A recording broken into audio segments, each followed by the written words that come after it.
अगर ख्वाहिश कुछ अलग करने की है तो दिल और दिमाग के बीच बगावत लाजमी है। जी हाँ दोस्तों, बिल्कुल सही सुन रहे हैं आप। ये दुनिया ही ऐसी है कि दिल तो करता है, दिल तो कहता है ऐसा कर ले, दिल कहता है वैसा कर ले, चलो थक गए हैं आराम कर ले, लेकिन नहीं, दिल की नहीं, उस समय दिमाग की सुनो। क्योंकि दिल जो है आपको हो सकता है गलत मार्ग पर ले जाए, लेकिन दिमाग आपको गलत मार्ग पर नहीं ले जा सकता। तो अगर ख्वाहिश कुछ अलग करने की है तो दिल और दिमाग के बीच बगावत लाजमी है। ठीक है, तो जब आप ऐसा कर लेंगे, आप अपने दिमाग पर कंट्रोल कर लेंगे, आप अपने दिल और दिमाग के बीच में बगावत कर लेंगे, तो फिर ये कहना जायज़ हो जाता है कि थोड़ा डूबूंगा मगर मैं फिर तैर आऊँगा, ए ज़िंदगी तू देख मैं फिर जीत जाऊंगा। ये कहना बिल्कुल लाजमी है दोस्तों, बिल्कुल सही सुन रहे हैं। जब आप दिल और दिमाग के बीच बगावत कर लेंगे, हमेशा दिल की नहीं हमेशा दिमाग की सुनेंगे और अपने भविष्य के प्रति सचेत हो जाएंगे, तो ऐसी कोई जंग नहीं है जो आप जीते ना, ऐसा कोई दरिया नहीं है जो आप पार न कर जाएं।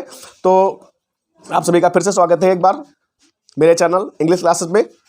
तो स्टूडेंट्स, मैंने पिछले वीडियोज़ में मैंने आपको सब्जेक्ट वर्ब एग्रीमेंट पढ़ाया था, और आज का वीडियो जो है वो न्यू टॉपिक है प्रीपोजिशन पर, और मोस्ट इंपॉर्टेंट टॉपिक है प्रीपोजिशन। क्योंकि प्रीपोजिशन एक अगर देखा जाए तो बहुत डिफिकल्ट भी है और बहुत इजी भी है। अगर आप प्रीपोजिशन नहीं पढ़े हैं तो आप प्रीपोजिशन को सूटेबल यूज़ नहीं कर सकते, प्रीपोजिशन का सूटेबल यूज़ नहीं कर सकते। इसके साथ साथ अनेक गलतियां भी होती रहती हैं। तो प्रीपोजिशन आपके इंटर में भी काम आता है और आपके कॉम्पिटिशन क्लासेस में तो बहुत ज़्यादा काम आता है। तो देखिएगा स्टूडेंट्स आगे,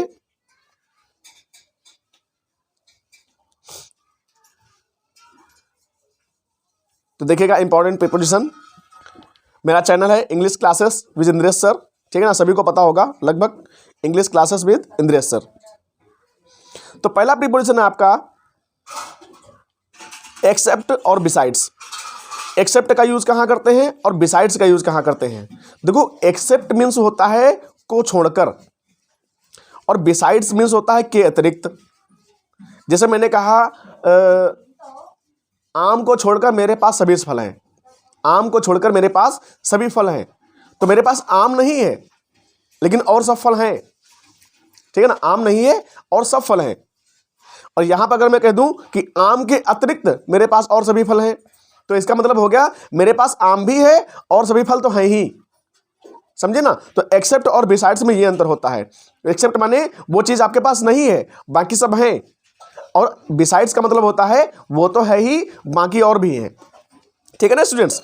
तो एक्सेप्ट मतलब होता है उस वस्तु को छोड़कर बाकी सब है, और बिसाइड्स का मतलब होता है वो तो है ही और भी है, ठीक है। तो जैसे देखिएगा, मेरे पास सैमसंग के अलावा कई कंपनियों के मोबाइल हैं, यानी कि सैमसंग का मोबाइल नहीं है, ठीक है। यहाँ पे एक्सेप्ट का क्या कह रहा है, मेरे पास सैमसंग के अलावा और सब कंपनियों के मोबाइल हैं, तो यहाँ पे सैमसंग का नहीं है, ठीक है ना। तो एक्सेप्ट सैमसंग, सैमसंग के सिवा I have mobiles of many companies, यानी कि मेरे पास अनेक कंपनियों के मोबाइल हैं, यानी कि उसके पास सैमसंग का कंपनी का मोबाइल नहीं है, बाकी अन्य कंपनियों के मोबाइल उसके पास हैं, ठीक है। तो इस प्रकार यूज होता है एक्सेप्ट का। तो एक्सेप्ट का मतलब होता है वो चीज उसके पास नहीं है बाकी सब है, ठीक है। और बिसाइड्स का यूज कैसे होता है? देखो, हिंदी में दोनों सेंटेंस सेम लिखे हैं, मेरे पास सैमसंग के अलावा कई कंपनियों के मोबाइल हैं, और ये भी लिखा है मेरे पास सैमसंग के अलावा कई कंपनियों के मोबाइल हैं, समझे ना। तो सेंटेंस दोनों हिंदी में एक ही लिखा है, लेकिन उनको बनाने का तरीका अलग अलग है। यहाँ पे मैंने अगर एक्सेप्ट लगा दिया तो मतलब सैमसंग का नहीं है बाकी सब हैं, और यहाँ पर मैंने अगर बिसाइड्स लगा दिया तो सैमसंग का तो है ही और बाकी और भी हैं, ठीक है ना। तो यहाँ पे देखिए, बिसाइड्स सैमसंग यानी सैमसंग के अतिरिक्त I have mobiles of many companies. तो बिसाइड्स और एक्सेप्ट में ये अंतर हो जाता है स्टूडेंट्स, ठीक है ना। यानी कि कह रहे हैं कि सैमसंग तो है ही और भी बाकी कई कंपनियों के मोबाइल उसके पास हैं। तो एक्सेप्ट और बिसाइड्स में ये अंतर होता है स्टूडेंट्स। दूसरा अंतर देखिएगा, दूसरा अंतर बहुत इजी है और आप सबको लगभग आता होगा। दूसरा है बिटवीन और एमंग का प्रयोग। तो सबको पता है बिटवीन का यूज होता है दो लोगों के बीच में, और एमंग का यूज होता है दो या दो से अधिक लोगों के बीच में, सॉरी दो से अधिक लोगों के बीच में, ठीक है। दो से अधिक हो या दो से अधिक कितने भी हो, तो दो के बीच अगर की बात होगी तो बिटवीन का यूज होगा, दो से अधिक होंगे तो एमंग का यूज होगा। जैसे इन रुपयों को राम और श्याम में बांट दो, तो बांटना होता है डिस्ट्रीब्यूट या डिवाइड, तो आप डिस्ट्रीब्यूट कर दो या डिवाइड कर दो, ठीक है ना। दिस मनी, तो दिस मनी कर दो या दिस रुपीज कर दो। तो distribute this money between Ram and Shyam, यानी कि इन रुपयों को राम और श्याम में बांट दो। समझ गए ना स्टूडेंट। तो दो लोगों के बीच में यहां बात हो रही है, तो यहां पे बिटवीन का यूज किया जाएगा, बिटवीन का। आगे देखिएगा, अगला सेंटेंस है आपके पास, इस मिठाई को राम, श्याम और मोहन में बांट दो। देखो, दो लोगों के बीच की बात आएगी तो बिटवीन का यूज होगा, लेकिन दो लोगों से अधिक के बीच की बात आएगी तो वहां पर एमंग यूज होगा, एमंग, ठीक है ना स्टूडेंट। मैंने अभी आपको बताया कि एमंग यूज होगा। ये देखिए, दो के बीच बिटवीन यूज करेंगे और दो से अधिक के बीच एमंग का यूज करेंगे। ओके स्टूडेंट्स, तो देखिएगा, सेंटेंस है आपका, इस मिठाई को राम, श्याम और मोहन में बांट दो। तो डिस्ट्रीब्यूट बांट दो या डिवाइड बांट दो दिस स्वीट, इस मिठाई को, एमंग, क्योंकि दो से अधिक लोग हैं और दो से अधिक लोग हैं तो एमंग आएगा, एमंग राम, श्याम एंड मोहन, ठीक है ना। तो इस मिठाई को राम, श्याम और मोहन में बांट दो। आगे देखिएगा स्टूडेंट्स, अब बिटवीन और एमंग का तो आप लोगों को पता है, लेकिन इसके अलावा एक चीज आती है, एक चीज ये आती है। अब देखिएगा, एमंगस्ट आता है, एमंग, एमंग से बनता है एमंगस्ट, एमिड से बनता है एमिडस्ट। तो एमिडस्ट कहाँ यूज होता है, एमिड कहाँ यूज होता है, एमंग कहाँ यूज होता है, एमंगस्ट कहाँ यूज होता है, ये देखिएगा। तो एमंग और एमिडस्ट का जो यूज होता है, तो स्टूडेंट्स, एमंगस्ट और एमिडस्ट का प्रयोग होता है वॉवेल के पहले, ठीक है ना। अगर वॉवेल आ रहा है तो वहां पे एमंगस्ट या एमिडस्ट लगेगा, ठीक है। अगर वॉवेल आ रहा है तो वहां पे एमंगस्ट और एमिडस्ट लगेगा, और अगर कॉन्सोनेंट आ रहा है तो वहां पे एमंग या एमिड लगेगा। और एमिड माने भी वही होता है, एमंगस्ट माने भी वही होता है, एमिडस्ट माने भी वही होता है, एमंग माने भी वही होता है। सबके मायने एक ही हैं, बीच में, बीच में, बीच में, और दो लोगों से अधिक के बीच में ही ये सब लगता है। तो वॉवेल आ रहा है तो एमंगस्ट या एमिडस्ट लगेगा, कॉन्सोनेंट आ रहा है तो एमंग या एमिड लगेगा। ओके स्टूडेंट्स, तो आगे देखिएगा, जैसे फलों को गरीबों में बांट दो, फलों को गरीबों में बांट दो। तो डिस्ट्रीब्यूट द फ्रूट्स, अब एमंग द पुअर।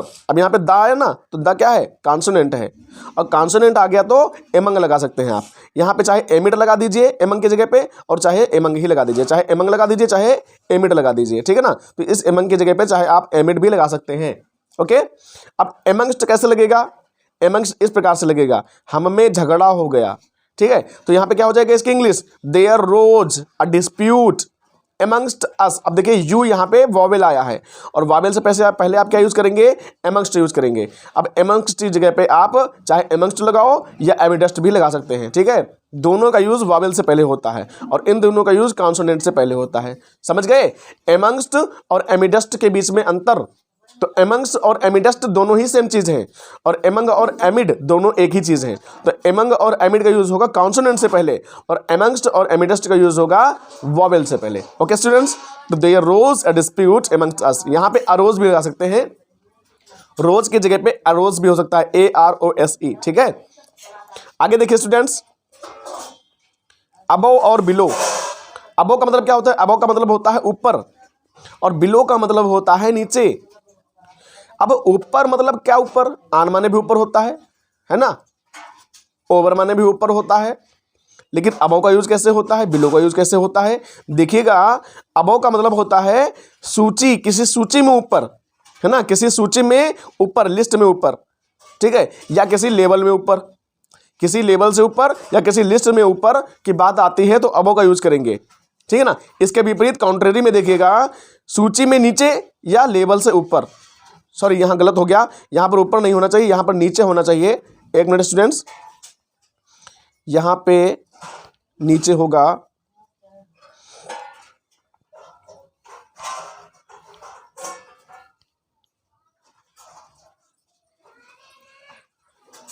यहां पे आपका होगा नीचे, ठीक है, यहां पे आपका नीचे होगा। तो यहां से ऊपर नहीं होगा, यहां पे नीचे होगा, यानी कि किसी स्तर से नीचे। तो बिलो माने नीचे और अबव माने ऊपर। तो देखिएगा, सेंटेंस है आपका, सफल लोगों की सूची में अंबानी ऊपर हैं। सफल लोगों की सूची में अंबानी ऊपर हैं। तो इन the list of successful candidates Ambani is above, ठीक है ना। तो देखो सूची में अंबानी ऊपर है, सूची में ऊपर है ना, तो क्या यूज करोगे, अबव का यूज करोगे।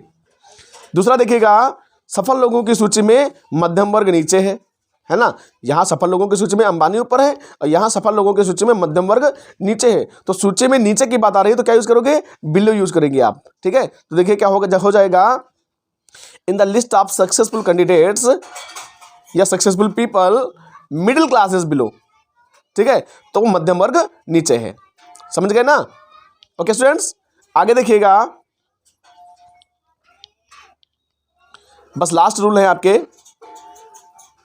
अब आगे अगला रूल है आपका इनसाइड और आउटसाइड। तो इनसाइड और आउटसाइड का यूज हमें, हमारे हिसाब से आप लोगों को पता होगा। इनसाइड का मतलब होता है किसी आकृति के अंदर, किसी आकृति के अंदर, और आउटसाइड का मतलब होता है किसी आकृति के बाहर, ठीक है। तो जैसे पैकेट के अंदर क्या है, तो what is inside the packet, ठीक है। पैकेट के अंदर क्या है, तो what is inside the packet. यहाँ पे इनसाइड के अलावा और कोई प्रीपोजिशन नहीं आएगा। पैकेट के अंदर है यानी किसी आवरण के अंदर है, और जब कोई चीज किसी आवरण के अंदर होती है तो वहां पे इनका इनसाइड का प्रयोग करते हैं, इनका नहीं इनसाइड का प्रयोग करते हैं, ठीक है, आवरण। आगे देखिएगा, घर के बाहर कौन है, तो who is outside the home. अब यहाँ पर आउटसाइड कुछ लोग गलती कर देते हैं, घर के की लिख देते हैं ऑफ, तो यहाँ पे ऑफ नहीं लगेगा, तो who is outside the home, ठीक है ना। Who is outside of the home नहीं होगा, who is outside the home होगा, जो यहाँ पे लिखा हुआ है। ओके स्टूडेंट्स, तो इस प्रकार से आपका यूज होता है इनसाइड और आउटसाइड। आगे देखिएगा, विद इन और विदाउट। विद इन का मतलब होता है समय की अवधि के अंदर, समय की अवधि के अंदर, यानी कि ये काम मैं हफ्ते के अंदर कर लूंगा, ये काम मैं 2 महीने के अंदर कर लूंगा, ये काम मैं 4 घंटे के अंदर कर लूंगा, तो वहां पे विद इन का यूज करेंगे। विदाउट का यूज के बिना, अब तो पता है ना, you can not success without working hard, समझ गए ना। तो देखिए, मैं यह काम 2 दिन के अंदर समाप्त कर लूंगा, मैं यह काम 2 दिन के अंदर समाप्त कर लूंगा, तो I will finish this work with in, ठीक है ना, 2 दिन के अंदर, विद इन 2 डेज। तो यहाँ पे क्या हो जाएगा, विद इन 2 डेज। ओके, अब अंदर के यहाँ आप इन नहीं लगाएंगे या इनसाइड भी नहीं लगाएंगे, यहाँ पे अंदर की क्या लगेगी, अंदर की लगेगी विद इन, यानी कि समय की अवधि की बात हो रही है यहाँ पे, 2 दिन के अंदर, 2 दिन के अंदर, 2 दिन के अंदर मतलब with in 2 days. Okay students, अगला देखिएगा,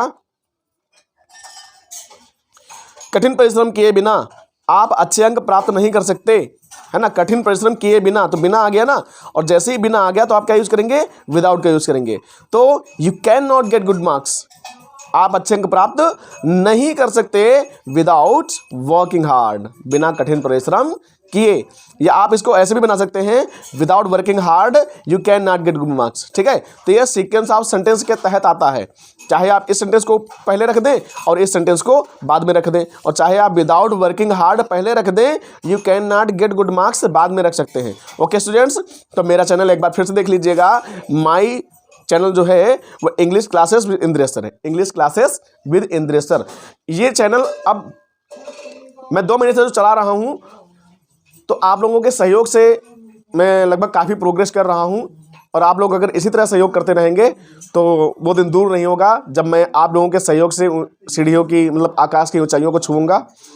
तो इसी प्रकार मैं आपके सहयोग का लगातार आकांक्षी रहूँगा, और आप अगर मुझे सहयोग देंगे तो मैं आपको वो मटेरियल दूंगा जो शायद रेयर केसेस में आपको मिल पाता है, ठीक है स्टूडेंट्स, जो आपको इसके लिए फीस अदा करनी पड़ती है, आपको उसके लिए पे करना पड़ता है, मैं ऐसे मटेरियल्स को आपके सामने फ्री में उपलब्ध कराऊंगा। Okay students.